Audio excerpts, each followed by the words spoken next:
Assalamu alaikum, dear aspirants, and welcome to my channel Share for Care.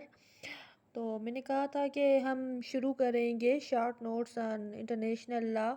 تو اس میں جو یہ ریلیونٹ فیکٹس اور فگر ہم دیتے ہیں اس حوالے سے جو کچھ مین پوائنٹس ہیں میں آپ کو بتاتی جاؤں گی. تھوڑی تھوڑی سی شارٹ ڈیفینیشنس ان کے بارے میں تھوڑا سا آپ کو سمہاؤ آئیڈیا ہو, کیونکہ ہم جب ایگزامپل کوٹ کرتے ہیں کوسچن میں تو وہ ایگزامپل سب اتنا زیادہ ڈیپ میں نہیں جاتے, تو آپ کو بھی اتنا ڈیپ میں جانے کی ضرورت نہیں ہے.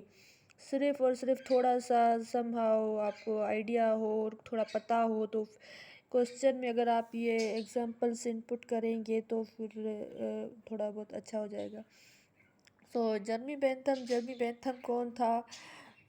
جرمی Bentham is a English philosopher, jurist and social reformer.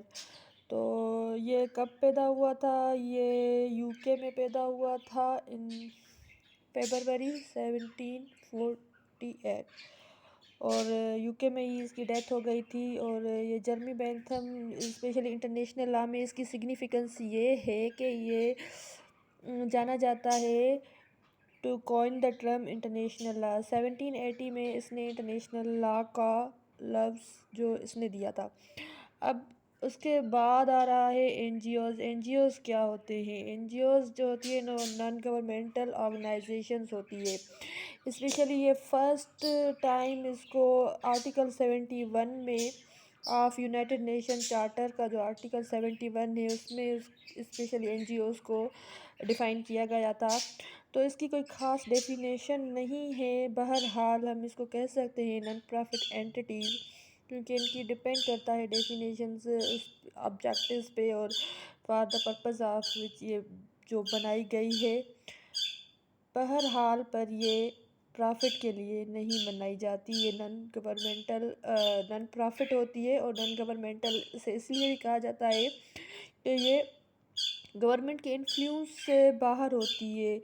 یہ جو ہوتی ہے انڈیپینڈنٹ ورکنگ آرگنائزیشنز ہوتی ہے, independent from government influence of them. Like for example United Nation Organisation U ہے, اس کے اپنے آرگانس ہیں, اس کے ڈفرینٹ کنٹریز ممبرس ہیں جو ان کو ریٹیفائی کرتی ہے, اس کے اپنا چارٹر ہے, اس کی اپنی ٹریٹی ہے. تو اس میں اب کسی بھی ملک کا گورنمنٹ کا انفلوئنس اس پہ نہیں ہے کہ گورنمنٹ یہ آرگنائزیشن اس کی گورنمنٹ کے انفلوئنس کے انڈر میں کام کرے یا اس کے پریشر میں آ جائے, اس سے انڈیپینڈنٹ ہے. تو اس لیے این جی اوز کہا جاتا ہے. Another example of NGOs is like Amnesty International, Greenpeace and Red Cross. اب ہم آگے تھوڑا پڑھیں گے کہ اب ذکر ہو ہی گیا ہے کہ Amnesty International, Greenpeace and Red Cross, تو پھر تھوڑا میں ان کو ڈیفائن تھارولی کر جاتی ہوں, زیادہ ڈیپ میں جانے کی ضرورت نہیں ہے. ٹرانسپیرنسی انٹرنیشنل جو ہے یہ فاؤنڈ کی گئی تھی 1993 میں of the former employees of World Bank. جو ورلڈ بینک کے پہلے امپلائیز تھے جو ریٹائر ہو گئے, انہوں نے پھر یہ ٹرانسپیرنسی انٹرنیشنل کی.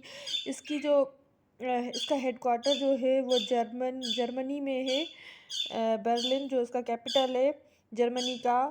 And objective of Transparency International is to combat global corruption with civil societal anti corruption measures to prevent criminal activities arising from corruption. اب اس کا یہی آبجیکٹیو ہے کہ گلوبلی کرپشن کو روکا جائے وتھ ایسے میجرز لیے جائیں جو کرمنل ایکٹیویٹیز کو پریونٹ کر سکیں, لائک سچ کرمنل ایکٹیویٹیز جس میں کرپشن انوالومنٹ ہو, کرپشن کی. اور اس کے بعد ہے اس جو ٹرانسپیرنسی انٹرنیشنل کے موسٹ نوٹیبل پبلیکیشنز آتے ہیں وہ ہے global corruption barometer and corruption perception index.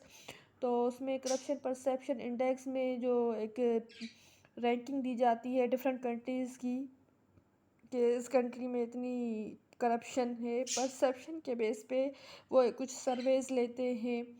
اور جو اسپیشلی جو ریزیڈنٹس ہیں اور آف اینی کنٹری، وہاں سے ان کے وہ سرویز لیتے ہیں، ان میں پھر وہ یہی وہ لکھا ہوا ہوتا ہے کہ آپ گورنمنٹ میں کتنی، اس حساب میں اس ادارے میں آپ کو کیسے مطلب اپنا کام کروانا پڑا، یا کیسے وہ پھر وہ اپنی پھر اس حساب سے وہ رینکنگ کرتے ہیں۔ تو ان 2021 سی پی آئی کرپشن پرسیپشن انڈیکس، پاکستان کی رینکنگ ہے 140 آؤٹ آف 180۔